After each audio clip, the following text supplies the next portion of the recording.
Assalamualaikum warahmatullahi wabarakatuh. Perkenalkan, nama saya Yusna Ismail dari kelas 1C D4 Administrasi Bisnis dari Politeknik Negeri Ujung Pandang. Pada kali ini saya akan membawakan materi tentang mengelola rapat. Jadi terdapat beberapa poin di dalam materi mengelola rapat. Yang pertama adalah pengertian rapat. Yang kedua, kegunaan rapat. Yang ketiga, jenis-jenis rapat. Yang keempat, unsur-unsur rapat. Yang kelima, agenda rapat. Yang keenam, susunan acara rapat. Yang ketujuh, persiapan rapat. Yang kedelapan, notulen rapat. Yang kesembilan, fungsi notulen rapat. Yang kesepuluh, isi notulen rapat. Yang kesebelas, teknik membuka rapat. Dan yang terakhir adalah teknik menutup rapat. Yang pertama adalah pengertian rapat. Sebelum saya menjelaskan pengertian rapat, kita harus tahu apa itu rapat. Rapat merupakan bentuk komunikasi yang dihadiri oleh beberapa orang untuk membicarakan dan memecahkan masalah tertentu. Pengertian rapat menurut beberapa ahli. Yang pertama adalah menurut Muhammad Yusar Usman, rapat adalah proses yang dilakukan secara teratur dan melibatkan sekelompok orang yang akan melakukan interaksi yang akan menjadi sebuah kesimpulan yang menjadi sebuah tujuan dan kegiatan rapat. Yang kedua, menurut Nunung dan Ratu Evi, rapat ialah suatu alat komunikasi antara pimpinan kantor dengan para stafnya. Yang kedua adalah kegunaan rapat. Kegunaan rapat yang pertama adalah memberikan informasi. Yang kedua, untuk memenuhi peraturan. Yang ketiga, untuk melakukan kerjasama. Yang keempat adalah untuk mengatur permasalahan. Yang ketiga, jenis-jenis rapat. Jenis-jenis rapat yang pertama adalah rapat berdasarkan tujuan. Yang kedua, rapat berdasarkan sifat. Yang ketiga, rapat berdasarkan jangka waktu. Yang keempat, rapat berdasarkan frekuensi. Yang kelima, rapat berdasarkan nama. Yang pertama adalah rapat berdasarkan tujuan. Rapat berdasarkan tujuan dibagi menjadi 3 jenis. Yang pertama adalah rapat penjelasan. Rapat ini bertujuan untuk memberikan penjelasan. Yang kedua, rapat pemecahan masalah. Rapat pemecahan masalah, rapat yang dilakukan untuk memecahkan masalah. Yang ketiga, rapat perundingan, yaitu rapat yang dilakukan untuk merundingkan sesuatu. Yang kedua, rapat berdasarkan sifatnya. Rapat berdasarkan sifatnya dibagi menjadi 4 jenis. Yang pertama, rapat resmi. Itu rapat dengan perencanaan. Yang kedua, rapat tidak resmi, rapat tanpa perencanaan. Yang ketiga, rapat terbuka. Yang keempat, rapat tertutup atau rapat rahasia. Ketiga, rapat berdasarkan jangka waktu. Rapat berdasarkan jangka waktu dibagi menjadi 4 jenis, yaitu rapat mingguan, rapat bulanan, rapat semester, dan rapat tahunan. Yang keempat, rapat berdasarkan frekuensi.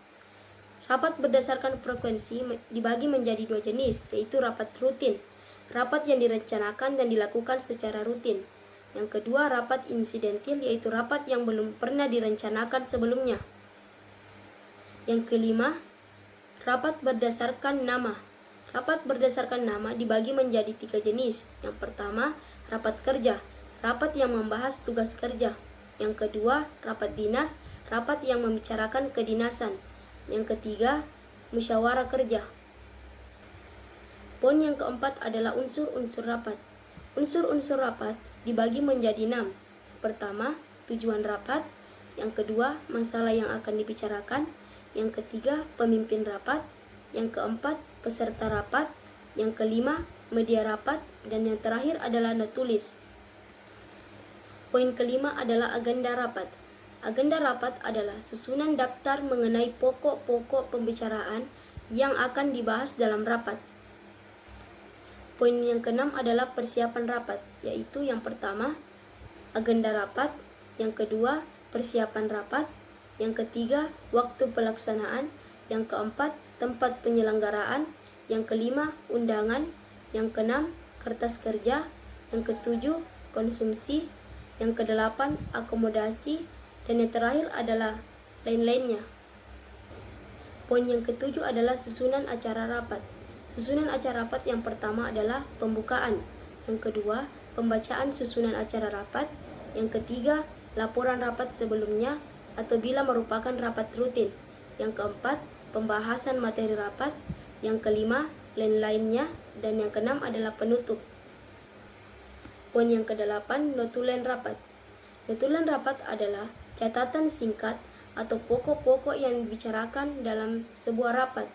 Biasanya berisi pernyataan, masalah yang dibahas oleh peserta, dan tanggapan atau keputusan terhadap isu. Selanjutnya, fungsi notulen rapat. Fungsi notulen rapat yang pertama adalah sebagai dokumen dan alat bukti. Yang kedua, sebagai sumber informasi untuk peserta yang tidak hadir. Yang ketiga, sebagai pedoman untuk rapat berikutnya. Selanjutnya, isi notulen rapat. Isi notulen rapat yang pertama adalah judul yang menunjukkan diselenggarakannya rapat. Yang kedua, tanggal, waktu, dan tempat kerja. Yang ketiga, nama peserta rapat. Yang keempat, catatan rapat terdahulu. Yang kelima, pembahasan lengkap dari seluruh rapat. Yang keenam, penetapan rapat berikutnya. Yang ketujuh, tanda tangan dari ketua dari sekretaris. Selanjutnya, teknik membuka rapat. Teknik membuka rapat yang pertama adalah kalimat pembuka harus menarik. Yang kedua, kalimat pembuka berisi ulasan tentang materi atau topik yang akan dibahas. Yang ketiga, gunakan kalimat yang singkat, jelas, dan menarik.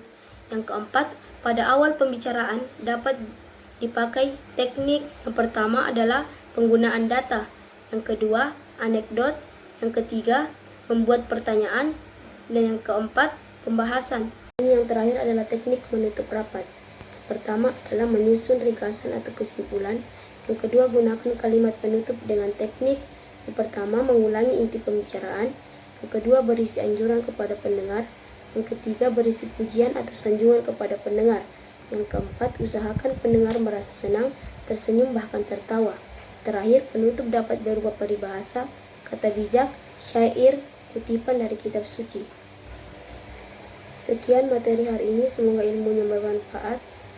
Kurang lebihnya mohon dimaafkan. Wassalamualaikum warahmatullahi wabarakatuh.